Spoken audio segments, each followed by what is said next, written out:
Começa agora o programa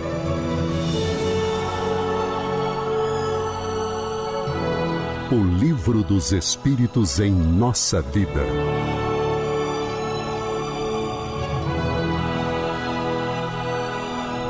E aqui estamos para mais um programa, O Livro dos Espíritos em Nossa Vida. Queremos de antemão agradecer a sua companhia, a sua audiência, pelos vários canais da Comunhão Espírita de Brasília, pelo nosso canal no YouTube. Queremos pedir a cada um de vocês que deixem o seu like, o seu dislike, deixe o seu comentário. Se alguma coisa lhes desagradou ou se falamos alguma coisa que você percebeu que cometemos algum equívoco, manda sua mensagem que nós faremos as correções necessárias. Hoje nós vamos iniciar uma nova temática. Nós vamos falar sobre os pactos. É possível fazermos pactos com espíritos maus, enfim. É sobre isso que nós vamos falar hoje. E para comentar conosco essas questões, quero convidar mais uma vez o nosso amigo Almeida. Seja bem-vindo, Almeida. Obrigado, Ricardo Honório. Obrigado a cada um de vocês que nos acompanham semanalmente aqui pela Rádio TV Comunhão. Abraço. E aí, Almeida? Na questão 549 do Livro dos Espíritos, o Kardec quer saber se tem alguma coisa de verdadeira nos pactos com os maus espíritos. Existe isso? Podemos fazer pactos? Eu quero fazer um mal para o Almeida e aí eu me valho de um espírito maldoso e a gente faz uma dupla aqui para atingir o Almeida. É isso mesmo, Almeida? Olha, é interessante que esse é um tema recorrente, né? Dentro do espiritualismo, não da doutrina espírita, mas de todas as doutrinas religiosas que têm entre seus fundamentos o intercâmbio, né, entre o lado da matéria e o lado espiritual. Isso, cujo grande ponto alto é o Goethe quando escreveu Fausto, né? Uhum. Então nós temos uma pessoa que faz um pacto com Mefistófeles, né, para ser rico, para se dar bem, para ser feliz, para ter tudo que ele quer na vida. Gente, o que a gente tem estudado no Livro dos Espíritos? Desde que esse programa começou e desde que o Livro dos Espíritos existe, desde que o Livro dos Espíritos existe, as pessoas leem. Nós somos movidos pelos nossos desejos, pelo que a gente quer, porque nós queremos uma coisa e nos movemos, livre-arbítrio, e a gente se move em direção a alguma coisa. É uma realidade o intercâmbio, né? É uma realidade, e eu acredito que nós já falamos sobre isso de várias formas, em vários programas, que existem espíritos que atendem a qualquer pedido, né? Nesse sentido, é possível fazer um pacto com o espírito. Se ele vai lhe entregar o que você está pedindo, é outra conversa. Só um segundo. E não esqueça que num pacto tem a contrapartida. Sim. Não é só ele que vai entregar, você tem que entregar alguma coisa para ele também. Isso, né? É interessante a gente perceber que isso é um desenvolvimento normal a partir do momento que a gente sabe que existe o intercâmbio, a partir do momento que a gente sabe que somos seres falhos, que a gente vai querer perguntar coisas comezinhas, né? Começa, olha, meu pai desencarnou tem 10 anos, onde é que ele está? Minha mãe desencarnou há 3 anos, ela está bem? Né? Quem nunca fez uma pergunta dessa? Uma coisa é a gente fazer a pergunta, a outra é o que a gente vai fazer dessa dúvida em nossa vida. Né? Olha, eu estou precisando de um dinheirinho. Eu quero comprar um carro novo. Também é um desejo comezinho. né? É uma coisa simples. O que eu vou fazer desse meu desejo? Eu vou trabalhar mais? Eu vou poupar para conseguir uma sobra de dinheiro que me dê a oportunidade de comprar um carro novo? Ou eu vou querer um passe de mágica? Essa é a pergunta que eu acho que é a mais importante, né? Então, estejam todos vós que estão nos ouvindo agora, né? Se você chegar perto de alguma cartomante, de algum adivinho, alguém que tem essa capacidade mediúnica, ou algum charlatão, vão responder você que é possível. Olha, faça um trabalho aqui para você que você vai conseguir esse dinheiro em 2 tempos. Vai encontrar, né? E o que eu quero dizer? É charlatão porque a pessoa está inventando, mas pode aparecer um espírito e a pessoa realmente é um médium. Olha, apareceu aqui um espírito assim, assim, assim, que disse que vai conseguir para você, né? Consegue para ele isso, isso, isso que ele vai conseguir para você. Isso é um pacto, né? E dessa forma eu teria que responder, sim, pactos. Agora, eles são pactos sustentados em inverdades, em coisas que vão contra as leis naturais, que vão contra aquilo que é certo e que é justo, né? E principalmente não garantem resultado. Nesse particular eu gosto muito das lendas do mundo árabe que envolvem os gênios, né? Aquela história de encontrar a lâmpada mágica, apertar. As histórias árabes são maravilhosas, né? Por quê? Porque são sempre contos de fundo moral em que você pede uma coisa, você consegue e não percebe que perde outra, né? Leiam, são maravilhosos aqueles contos, né? 1001 Noite está aí para a gente aprender, né? E nesse sentido, o que eu gostaria de dizer? O que há de verdadeiro é o intercâmbio, um espírito que diga que vai conseguir. E não passa disso. Você fazer um pacto com um espírito, vou fazer mal para fulano, para fulana, vai aparecer um espírito dizendo que vai conseguir para você. E eu garanto uma coisa, a única coisa garantida nesse pacto é que vai fazer mal para você e vai fazer mal para o espírito que está junto com você nessa situação. Porque tudo que vai e volta, tudo que sobe e desce, né?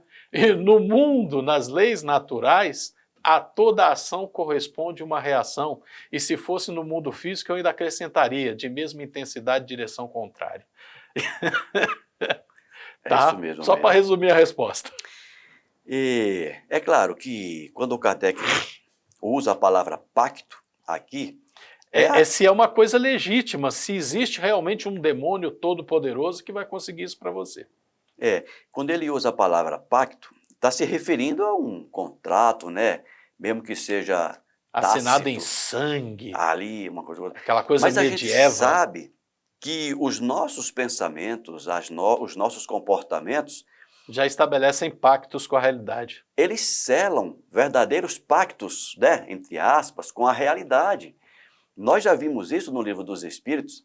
A frasezinha que diz, me diz com quem andas que eu te direi quem és, é um indicativo. Olha, se você anda com fulano, então eu entendo, é um pacto que vocês têm. Vocês combinam ideias, sentimentos, etc, etc. Né? Vocês estão pactuados naquela frequência, naquela sintonia. Exatamente. E a grande maioria desses pactos, digamos assim, eu estou chamando a atenção para esses pactos, porque a resposta vai no sentido contrário. Elas se dão, a maioria desses pactos se dá inconscientemente. Sem perceber, a gente está fazendo pactos com determinados espíritos que nos acompanham, que nos assistem, sem a gente perceber que está alimentando aquele. E é até bom você fazer esse comentário, por quê? Porque existe na bibliografia, são reais documentos, papel, assinados em sangue, em que alguém fez um pacto, escreveu no papel. Está aí, na época da Idade Média, pessoas acreditavam nisso, faziam e estão esses papéis guardados em museus aí afora. Nesse sentido, existe aquele documento, né? Agora, aquilo ali não representa algo real.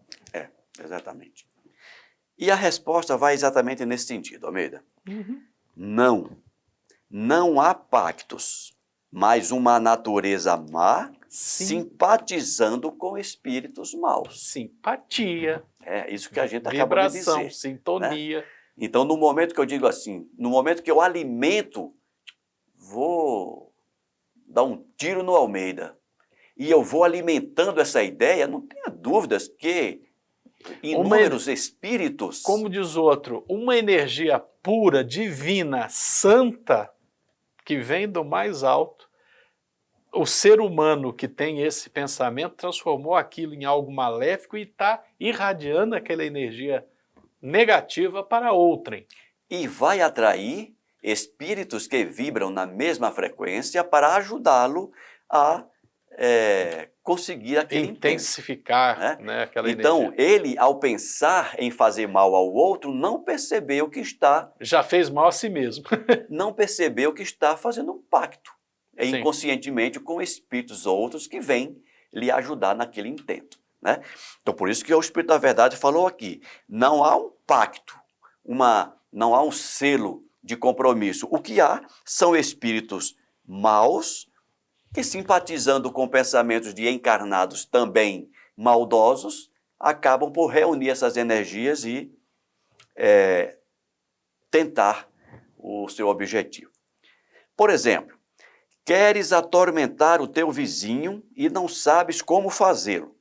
Então, chamas para ti os espíritos inferiores que, como você, não querem senão o mal e, para te ajudarem, querem que tu lhes sirvas nos seus maus propósitos. Por isso que eu comentei agora há pouco, né? Se há, entre aspas, um pacto, há uma troca energética, uma troca de favores. Mas não se segue daí que teu vizinho não possa se livrar deles por uma conjuração contrária e pela sua própria vontade. Aquilo que nós já falamos aqui outras vezes, o que vem de baixo não me atinge.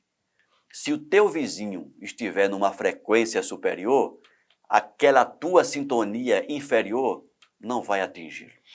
Ou para dizer de outra forma, se ele merece, se você quer que ele morra, se ele merece tropeçar e se machucar, ele vai tropeçar e arranhar o joelho. Mas o mal teu é como se tu tivesse matado ele. Porque a tua intenção, como já diz no Evangelho, né? Se alguém olha a mulher do próximo e com o teu coração a deseja no seu coração, você já realizou adultério. Então, se você quer o mal de alguém, quer matar alguém, no teu coração você já matou. Né? Mas você manda aquela energia, a pessoa tropeça, arranha o joelho. Mas para você é um assassinato. Agora, se a pessoa está numa boa, não está merecendo, meu irmão, não vai acontecer absolutamente nada. É verdade. Você vai consumir o seu ódio sozinho. É como diz o outro, você quer desejar o mal para alguém, é beber um copo de veneno querendo que o outro morra, né? Por aí. Mas a resposta continua, Almeida. Continua. Aquele que quer cometer uma ação má, chama, só por isso, maus espíritos para ajudá-lo. Só em você pensar em fazer um mal a alguém, já tem alguém ali te cercando. A tua casa mental, você já abriu as portas para esse tipo de companhia. Está, então, obrigado a servi-los, como o fazem para si, porque eles também têm necessidade dele para o mal que queiram fazer. Agora, olha que interessante essa frase. Você abriu a sua casa mental e, para manter a rima, eles que entraram na tua casa mental agora são os seus comensais. Eles vão comer da mesma comida que você. Você vai estar tomando um café, eles estão ali tomando café com você. Você está lendo um livro, eles estão ali lendo um livro com você. Você está tomando uma cerveja, você não está tomando a cerveja só. Atraiu as companhias, vai ter que conviver com elas. Servi-los, olha o verbo que está aqui. Exatamente. Tu passa a ser o servidor, o servo, o escravo. E alguém está perguntando, Como que você vai servi-lo? Observa os pensamentos. A tua energia é toda deles. Observa os teus pensamentos, os teus quereres, né, a tua mudança de comportamento, tudo via processo intuitivo, sugestivo desses irmãos para que você faça aquilo que eles querem que você faça para atender a uma necessidade deles. Agora, e eu ainda acrescentaria, o processo de vampirismo está aqui. Você é alimentado pela energia do mais alto e aqueles comensais estão querendo, para usar uma expressão do Harry Potter, os comensais da morte, eles estão aqui, a energia tua, quem está consumindo são eles. Você está servindo essa energia para eles. Exatamente. E já que você usou a palavra vampirismo, tem um livro de capa verde, o título é Vampirismo, se não me engano é do José Herculano Pires. Agora não. Leiam, procurem esse livro, Vampirismo, é muito interessante. Se eu não me engano é do Herculano Pires.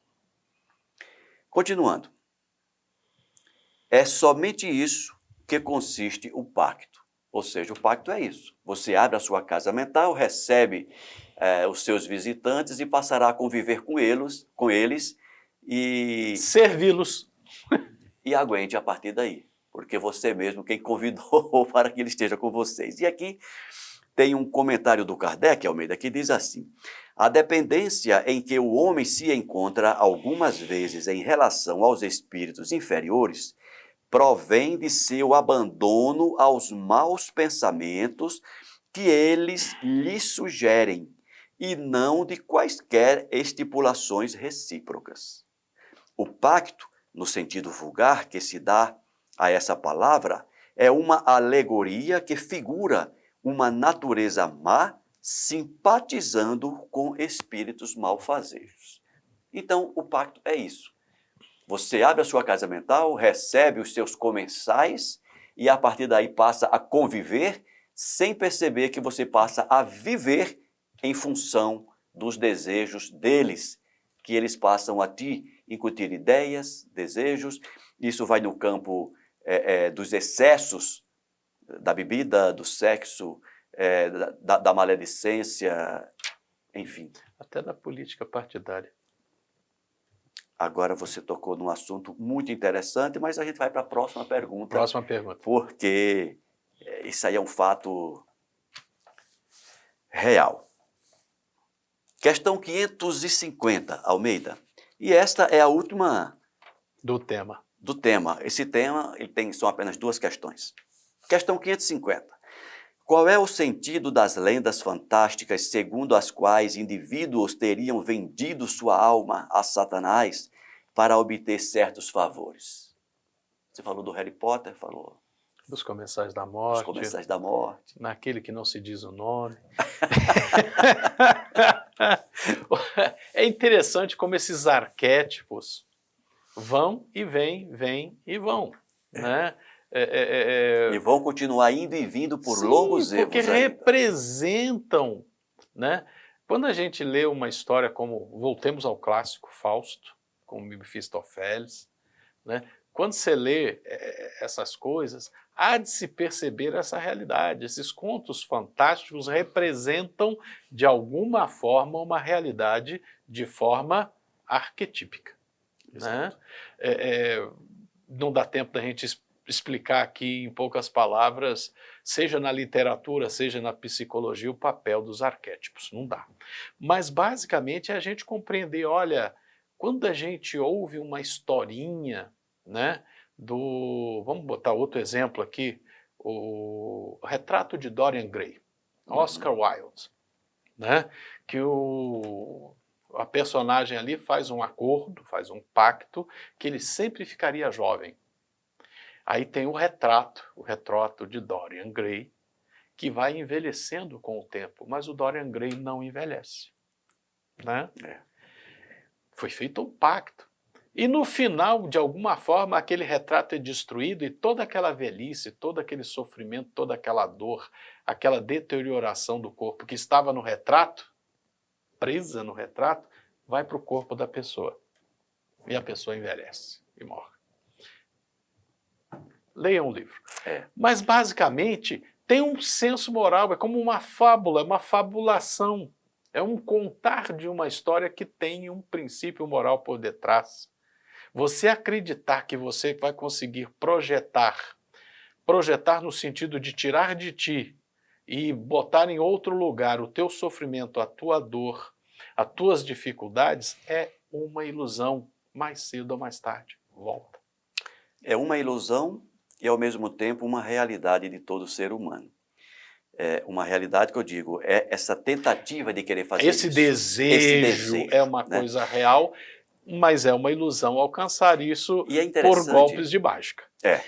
e é interessante como algumas mentes brilhantes, né, como o Oscar Wilde, eles conseguem retratar em suas peças, quer seja livros, teatros, etc., essa realidade. O Fausto do Goethe ele é um padrão do ser humano, é a representação de um padrão humano, Por isso, arquétipo. que são verdades, são realidades arquetípicas, né? Uhum. Que são padrões mentais que nós trazemos e vamos repetindo isso ao longo do tempo.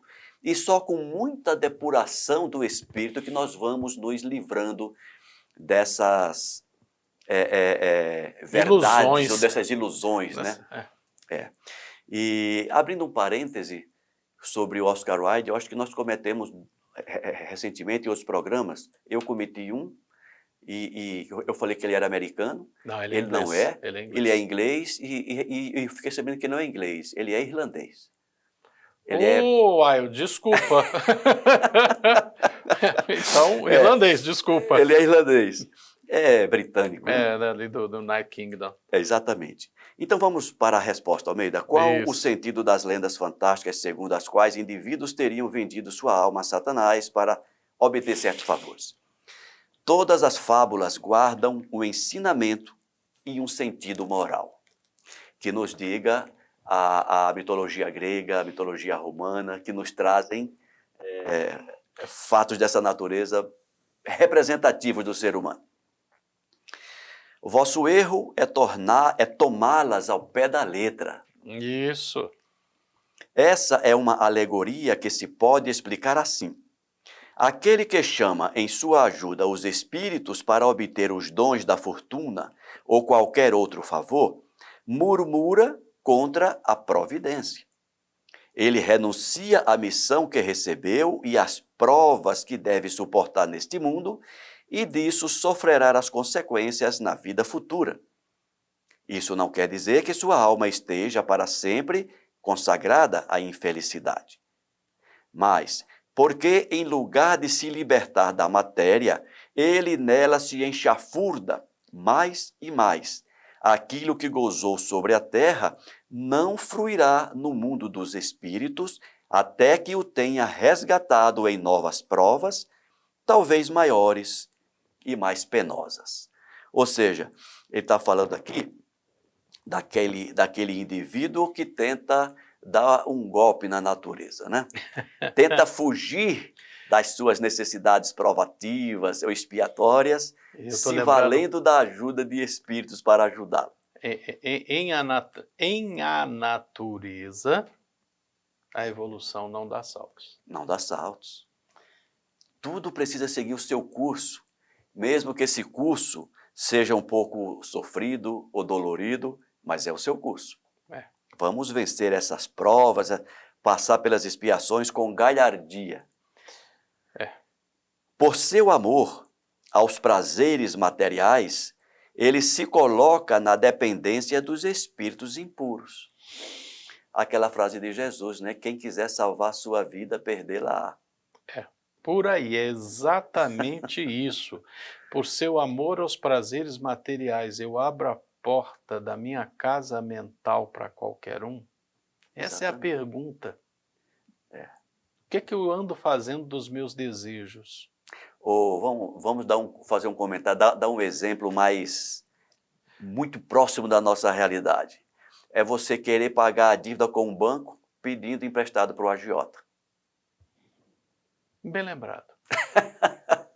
Bem lembrado. O o problema só vai se complicando. Não, só Só aumenta. vai se É complicando. aquela história, você gasta mais do que você tem, você se endivida no cartão de crédito, aí para pagar a dívida do cartão de crédito você pega um empréstimo no banco, e para pagar o empréstimo do banco você pega no agiota.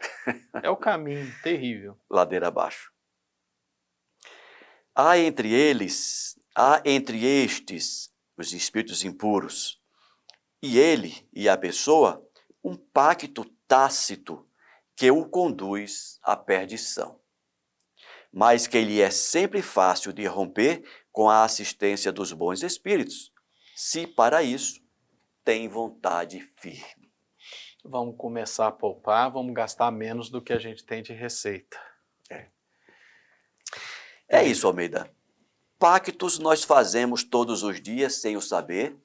A questão está, mais uma vez, na consciência de procurarmos fazer esses pactos com os espíritos benevolentes, com os nossos amigos verdadeiros, para que nós não nos envolvamos com os agiotas da espiritualidade, ou, para usar uma linguagem do Evangelho, com os falsos profetas. É por aí, Não é isso? com certeza. Mais alguma coisa, Almeida, sobre isso? Não. Então nós vamos ficar por aqui hoje. Na próxima semana nós vamos iniciar um novo tema, Almeida. Esse vai ser interessantíssimo. Nós vamos falar sobre o poder oculto dos talismãs, dos feiticeiros. Vamos falar dessa turma que promete um monte de coisa e que infelizmente tem gente que acredita. Não é isso? Certeza. Grande abraço. Abração, gente. Fiquem com Deus. Até a semana que vem. Grande abraço a todos. Não esqueça de deixar o seu like, o seu dislike, o seu comentário. Se você ainda não se inscreveu no canal da Comunhão Espírita, clica no sininho, torne-se inscrito para que você possa receber semanalmente as várias publicações da Comunhão Espírita de Brasília. Grande abraço a todos. A gente se vê na próxima semana, se Deus quiser. Grande abraço.